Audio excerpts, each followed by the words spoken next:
Hello everyone and welcome back to my channel. My name is Kim and today I'm reviewing Halloween Horror Nights 34.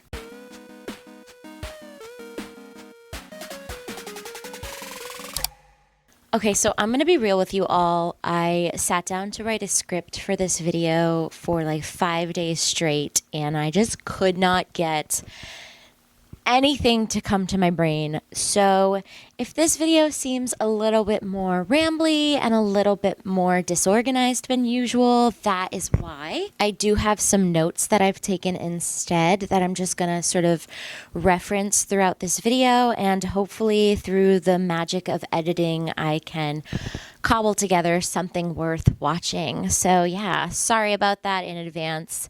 You know the drill though. Like, comment, subscribe, let me know what your favorite house was this year, and let's get into it. Okay, so this year was Halloween Horror Nights 34 or Halloween Horror Nights 2025, depends on what you like. And it was an all-new event this year. 10 houses, 4 scare zones, 2 shows, 4 rides, 2 street experiences, a new tribute store, a new coconut club, and a partridge in a pear tree. Let's start with the houses. Obviously, that is the main draw for Halloween Horror Nights. And this year, their IP or intellectual property houses were bigger and better than ever. It seems like they really listened to the fans last year and what everybody wanted. And they brought in Terrifier, Five Nights at Freddy's, a WWE house, Fallout, and what's the last one? Oh, and Jason Universe, which is all of the Jason movies, all the Friday the 13th movies. As for the original content houses, there were 5 of them. If you know anything about me, you know those are the ones that I prefer. This year, they had Hatchet and Chains, Gulkin, Grave of Flesh, Dolls, Let's Play Dead, and El Artista.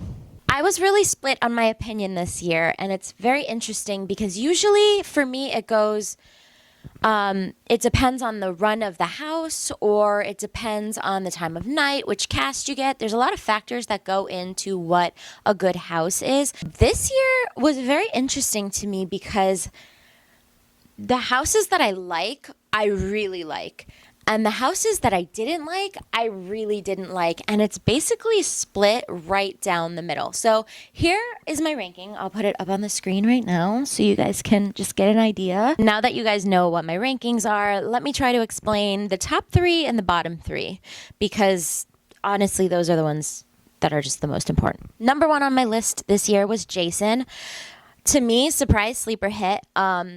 Of all the IPs, I feel like Jason was the one that was the least talked about, the least hyped. Everybody was excited for Fallout, for Five Nights at Freddy's, and all of that. Jason was not on anybody's hype list. Like, we all knew it was going to be good, scary, but I had no idea how scary it was going to be.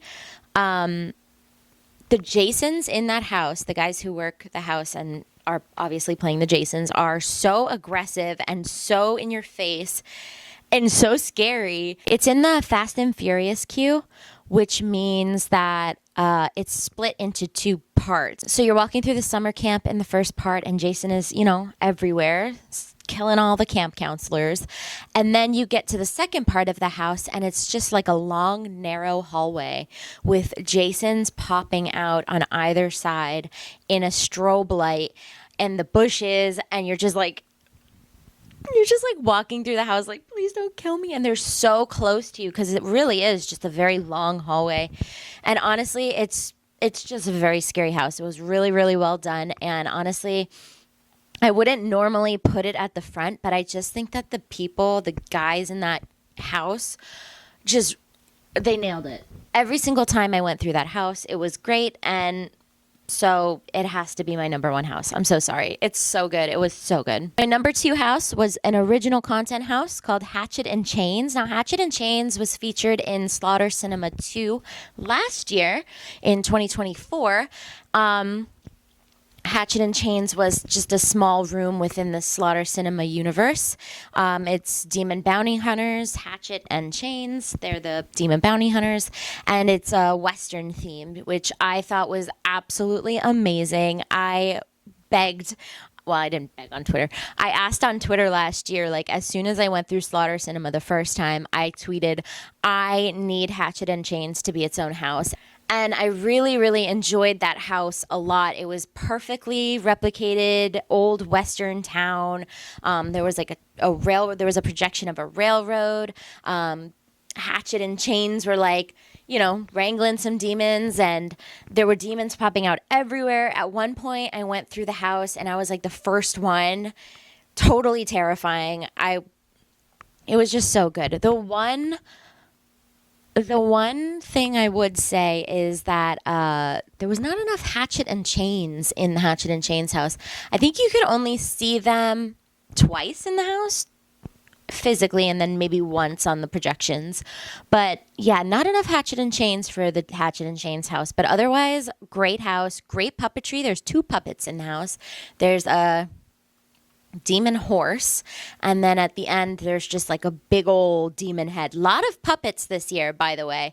A lot of big puppets, which I love a big puppet, don't get me wrong. Hatchet and Chains, great house, great projections, great puppets, great premise. Loved that. Loved it so much. And finally, my number 3 house, Five Nights at Freddy's. It was such a well done house. Now, as I said before, scares do not necessarily have to be a factor to me. And the Five Nights at Freddy's house, while it does have its moments, is not a very scary house. I think that's by design. I think Universal realized this year that a lot of children, 13 hopefully and plus, were going to come to the parks and see Five Nights at Freddy's. And so they toned down the scares a little bit, and that's fine by me. I think it definitely made a lot of other people's put this house lower in their rankings. But for me, I really appreciated the puppetry. I really appreciated the whole, like, going through the game. I loved the little Easter eggs, basically, from the movies and the games. I thought they did a really good job. All the puppeteers, they did amazing. And I got a little foxy. So they sold these. They got obviously a ton of merch this year, but they sold these little Five Nights at Freddy's guys.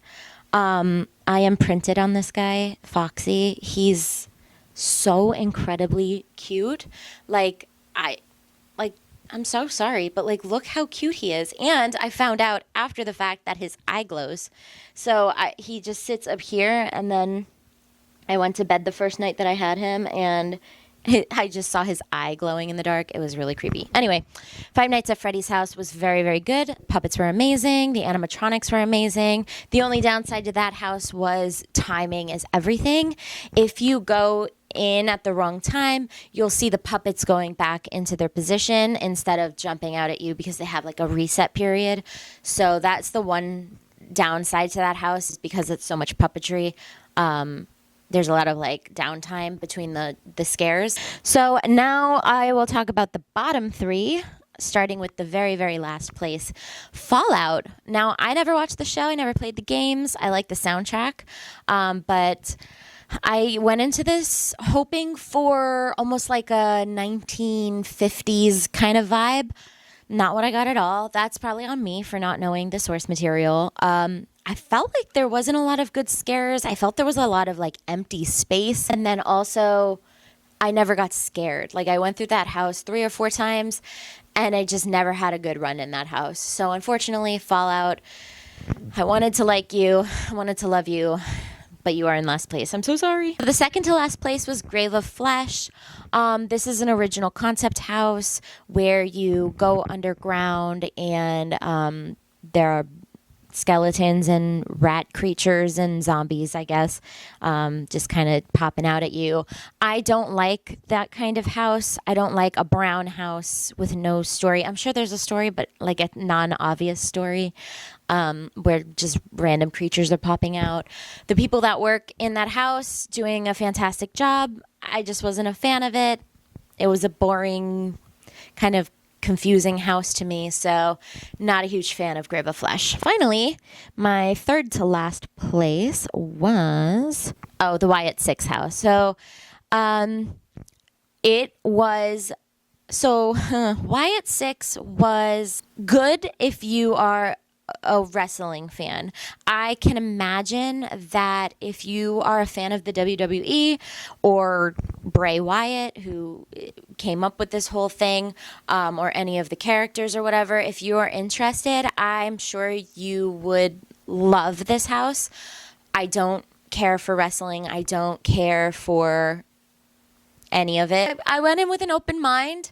And again, like, that's why it's not last place. There were a couple of scenes, like, with a bunch of TVs showing wrestling footage.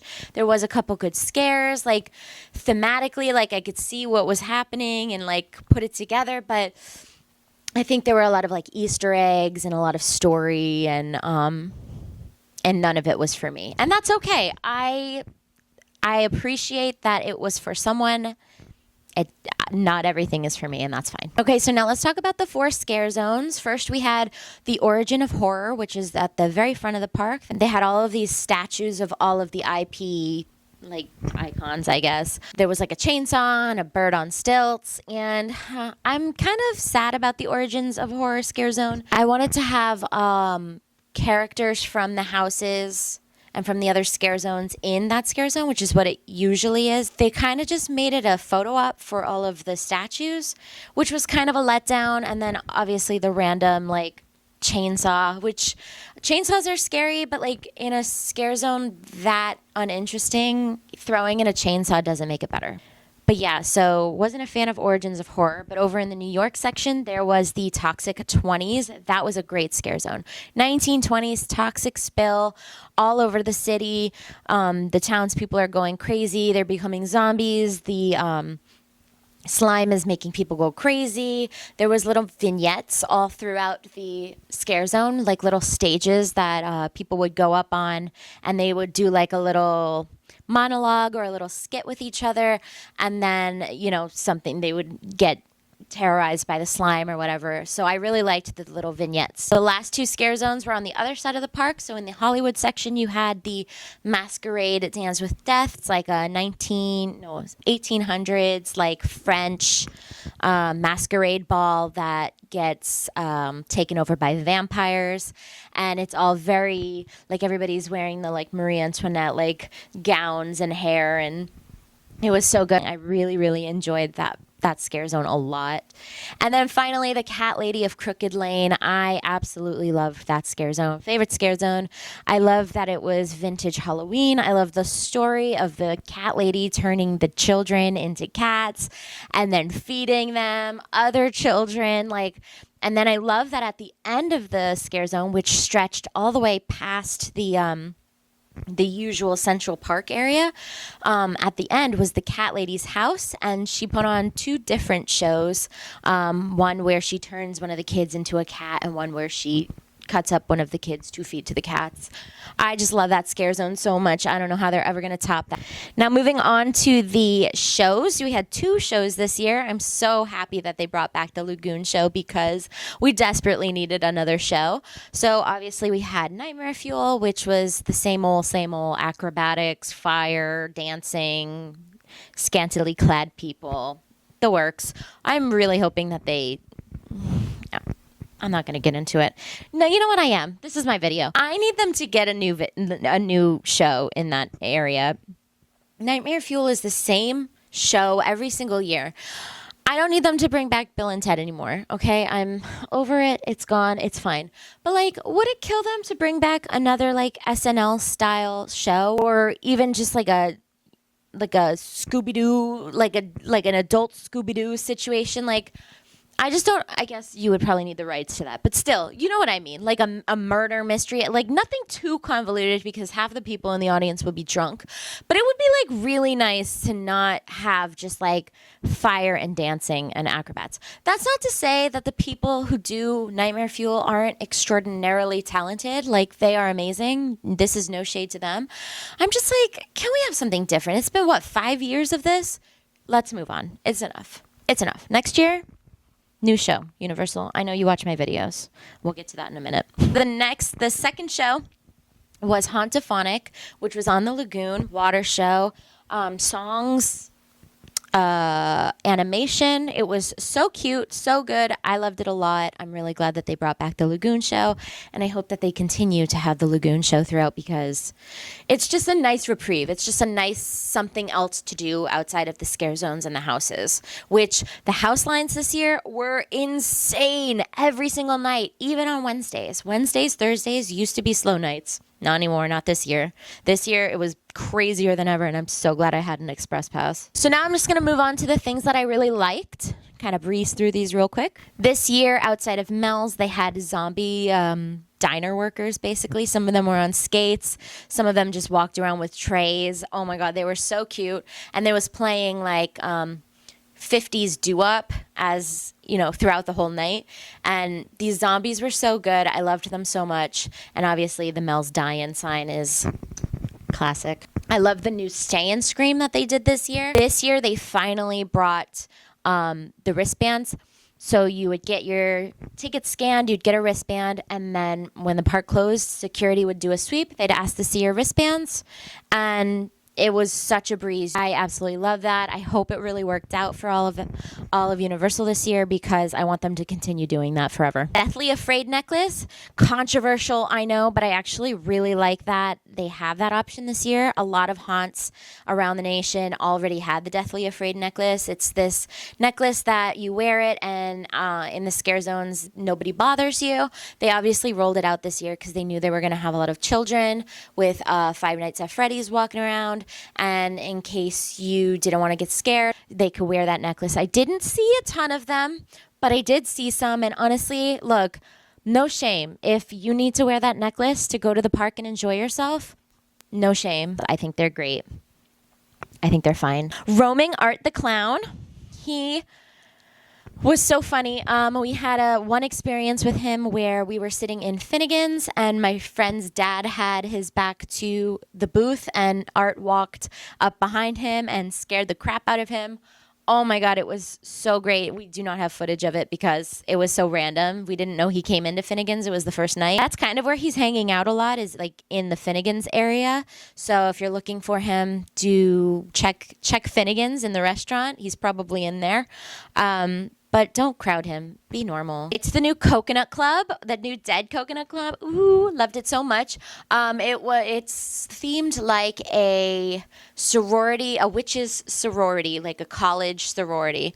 So downstairs, it's all like a party, and there's like fake pizza and punch bowl and beer pong. There's like a wall of a bunch of cat pictures. And then upstairs, it's like you're going into somebody's dorm room or bedroom in the sorority house. And I just thought it was so cute. I really liked it. They played a lot of like girly pop music. And I was just a big fan of that theme this year. And that's the things that I liked. Let's talk about the things that I didn't like, however, because this was not a perfect year. But it never is, right? Any year of Halloween Horror Nights is better than no Halloween Horror Nights. But there were some things I didn't like, so let's talk about them. The Tribute Store. Hated that. This was the 10th anniversary of the Tribute Store. It's been going since 2015, the 25th anniversary of Halloween Horror Nights. And they could have done so much more, and they didn't. They cleared out the arcade by Mummy at the Mummy exit. So the store was not only very small and cramped, but it was also always busy because the Mummy exit queue dumped into the store. So like, even if you wanted to like really sit there and like take it all in, which I tried to, I got some footage and I like appreciated the museum aspect. But if you really wanted to like sit there and enjoy the creativity that was put into the store this year, you had no chance because it was just nonstop people in and out, and it was really, really difficult to navigate through. I just don't think that they did a good job. I thought it was a kind of lazy theme. They were like, oh yeah, we're just going to do the museum theme. It's like, okay, because it's already basically a museum in that Mummy exit gift shop, I guess, and then you just kind of added it into the arcade. I don't know. I hope they never do a tribute store there again because I really, really hated that location. Okay, I did not like the food options this year. Everything was spicy. Everything was spicy. It was crazy. The only thing that I really, really liked was the spicy birria ramen. That was really, really good. I got that like 3 times. It was so good. I don't really like spicy. I can tolerate it. And that was a level of spice I could tolerate. But like I got garlic shrimp on a baguette, and it ended up being the spiciest thing that I think I've ever had in my life. And there was no spice warning. I got some chicken tenders from the Dolls Play booth, and it was the spiciest dipping sauce. It came with like marinara dipping sauce, spicy for some reason. Got the buffalo chicken dip with the pickles from the Fallout booth, spicy. And then as for the drinks, I wasn't a huge fan of the drink options this year. I tried the Phantom Punch, that was pretty good. And then there was this one drink I'll put up on the screen from the birria booth. But otherwise, I just had like vodka cranberries. And there were more normies and children this year, which you know I hate. Not the normies, the children. Anybody under the age of 13 should not be at Halloween Horror Nights.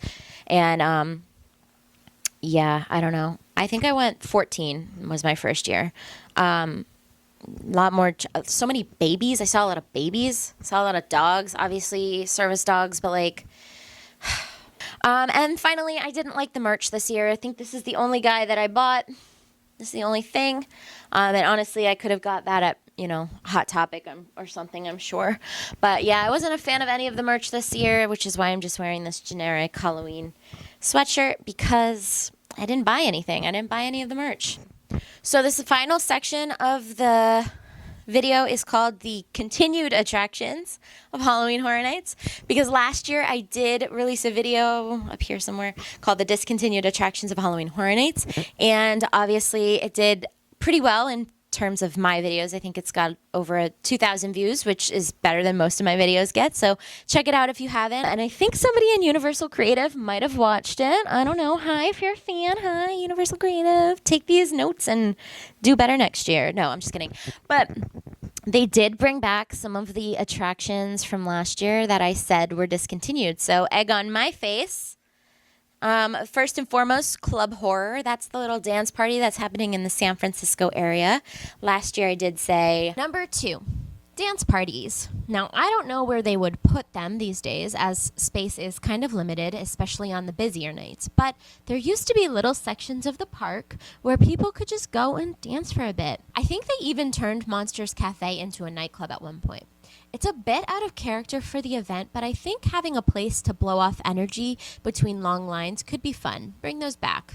Make it work. And this year they brought back Club Horror. The only problem I had with Club Horror is that's in the middle of the walkway, so it doesn't really feel like you can actually stand and like dance or anything on the dance floor because everybody's like trying to move through the traffic. However, there's also a space like in the back by closer to Fast and Furious where there's plenty room to dance and you can obviously hear the music, or you can sit down, have a drink. There's a bar there. It's so good. I love Club Horror. Please bring that back next year. I hope it's well received by the general public because I really liked it. They brought back more shows, obviously.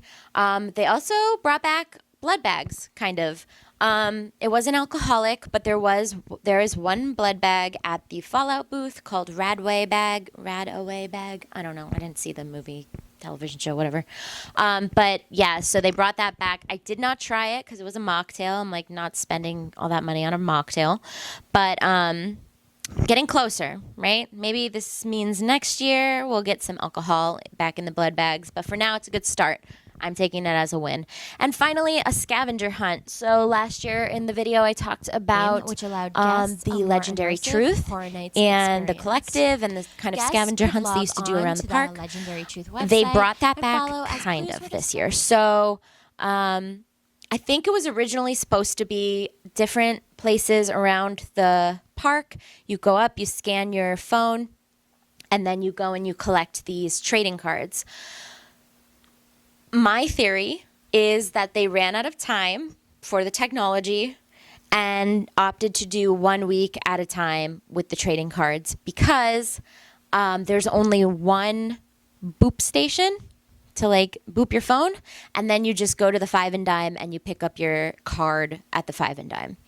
So it's not a scavenger hunt. It's just like a little boop little boop and go get your free cards. The cards are cool. I'm not complaining. I do just wish it was a scavenger hunt, but I understand probably something happened. And I'm hoping that they bring this back next year, even if you don't get like the free playing cards, but like to just have a scavenger hunt around the park. That would be amazing. Please bring this back next year, Universal. You made me so proud with this. And that's it. That's my review of Halloween Horror Nights 34. Obviously, it was a great year of Halloween Horror Nights. I would give this year a solid 7 out of 10. Yes, 7 out of 10 feels like a good, solid year to me. If you haven't checked it out already, please do. It is so worth the time and money. It's so good. It's one of my favorite things. But that's it for now. Thank you guys so much for watching. Leave this video a like if you like what I'm doing here. Please subscribe. I'm going to have more videos up in the next month. Yeah. Comment down below what your favorite house was this year if you've gone, or if you haven't gone yet, what you're looking forward to the most. Thanks so much for watching, and I'll see you in the fog. Bye.